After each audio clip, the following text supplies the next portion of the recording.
कश्मीर का कोई शहरी, जम्मू का कोई शहरी मुंबई, दिल्ली, महाराष्ट्र, बिहार, यूपी वहां जमीनें ले सकता है, तो भारत का कोई शहरी है क्यों नहीं?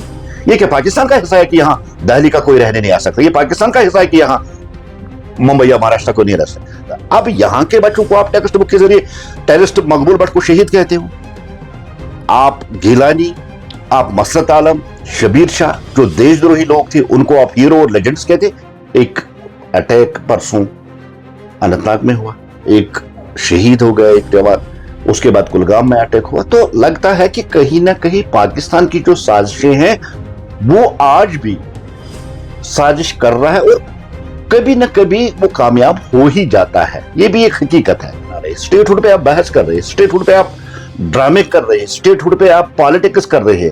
अपनी जो नाकामी है, जो आपकी कमिटमेंट है, जो आपके वादे हैं, जो लोगों को इस वक्त झेलना पड़ा है, उससे बचने के लिए बार बार स्टेटहुड एक ना एक दिन तो मिल ही जाएगा।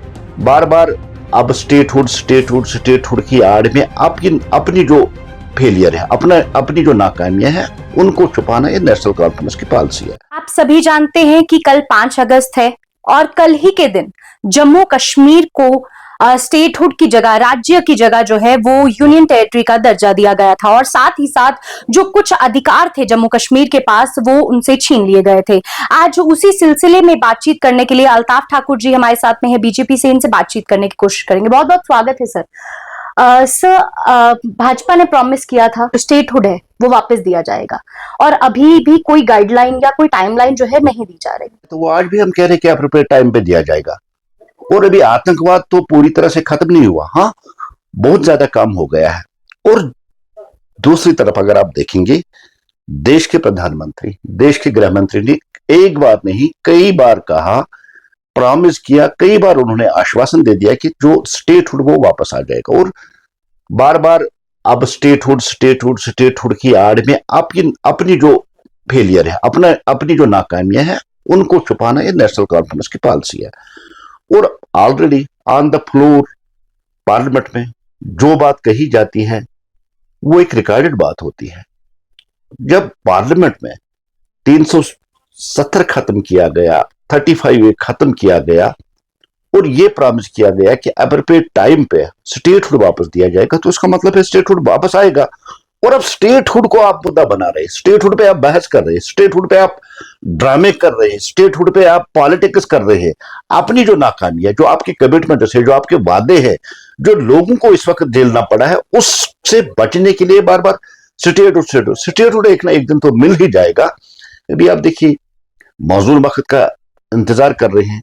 अब जहां आप देख रहे हैं कि एक अटैक परसों अनंतनाग में हुआ, एक शहीद हो गया एक जवान, उसके बाद कुलगाम में अटैक हुआ। तो लगता है कि कहीं ना कहीं पाकिस्तान की जो साजिशें हैं वो आज भी साजिश कर रहा है और कभी ना कभी वो कामयाब हो ही जाता है। ये भी एक हकीकत है।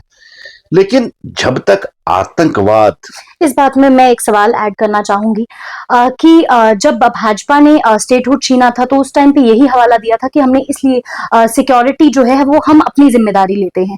सिक्योरिटी की अगर बात की जाए तो अब काफी समय हो चुका है, लेकिन तो भी आतंकवाद कहीं ना कहीं उस लेवल पे खत्म नहीं हो रहा। कहाँ पे गैप आ रहा है या कहाँ पर जो है भाजपा सरकार कहीं ना कहीं? देखिए 3 बड़ी चीजें हैं। हमने आश्वासन दिया सिक्योरिटी का, सिक्योरिटी एलजी साहब देखते हैं, चाहे होम मिनिस्टर साहब देखते हैं। सबसे बड़ी बात है आर्टिकल 370 खत्म होने के बाद कि लोकल जो रिक्रूटमेंट थी, लोकल जो बच्चे टेररिस्ट रैंक्स को ज्वाइन करते हैं, 0। आज के डेट में कोई बच्चा नहीं, पिछले 2 साल से लोकल कोई बच्चा जिसने टेररिस्ट रैंक्स को ज्वाइन किया है वो 0 है। सबसे बड़ी बात है कि वो जो हड़तालें हुआ करती थी, कैलेंडर हुआ करते थे, या जिस तरह से प्रोटेस्ट, पत्थरबाजी, दूसरी जो चीजें होती थी, इस गवर्नमेंट प्रॉपर्टी को जलाना, गाड़ियों को तोड़ना, कहीं दिख रहा है आपको? यही तो फर्क है। और सबसे बड़ी बात है कि जब कश्मीर का कोई बच्चा सुबह यूनिवर्सिटी, कॉलेज या काम के लिए निकलता तो शाम तक उसका बाप सूख जाता था, मेरा बच्चा वापस आएगा कि नहीं आएगा, कहीं ग्रेनेड ना चले, कहीं गोली ना चले। कहाँ है वो चीजें? लेकिन टारगेट किलिंग तो वो तो सही खत्म। देखिए पाकिस्तान है, इस बात से हम इनकार नहीं कर सकते। जब तक पाकिस्तान का वजूद है वो कोशिश करेगा। वो कितना कामयाब होगा ये दूसरा क्वेश्चन है। लेकिन 100 अटेम्प्ट करता है, लेकिन एक अटेम्प्ट में कहीं ना कहीं वो कामयाब हो ही जाता है। उसका मतलब नहीं है कि टेररिज्म कश्मीर में फिर रिवाइव हो गया। हमने टेररिज्म को नेस्त नाबूद करने का जो संकल्प देश के प्रधानमंत्री ने लिया, देश के गृह मंत्री ने, उसमें लगभग कामयाब। अब कुछ जो बच्चे कुचे हैं उनका भी सर कुचला जाएगा, और उनके लिए भारतीय जनता पार्टी वाली गवर्नमेंट एक स्पेशल जगह चुनी है जिसको जहन्नम कहते हैं।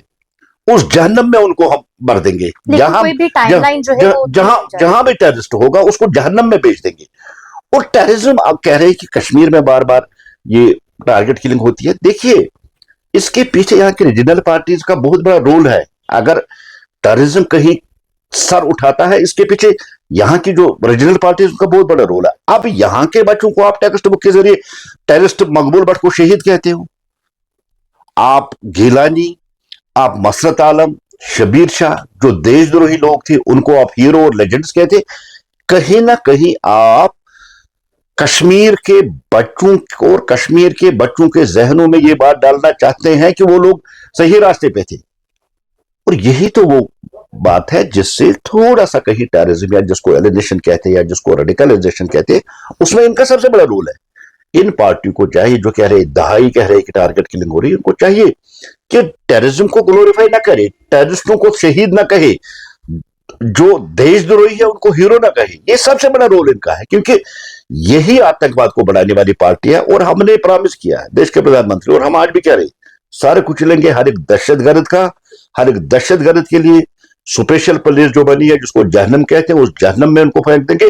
और टेररिस्ट का जो सपोर्ट करे, चाहे वो बात से कर रहा है, कलम से कर रहा है, किसी भी तरीके से कर रहा है, उसको भी जहन्नम तक ले जाने में हम कोई कसर नहीं छोड़ेंगे।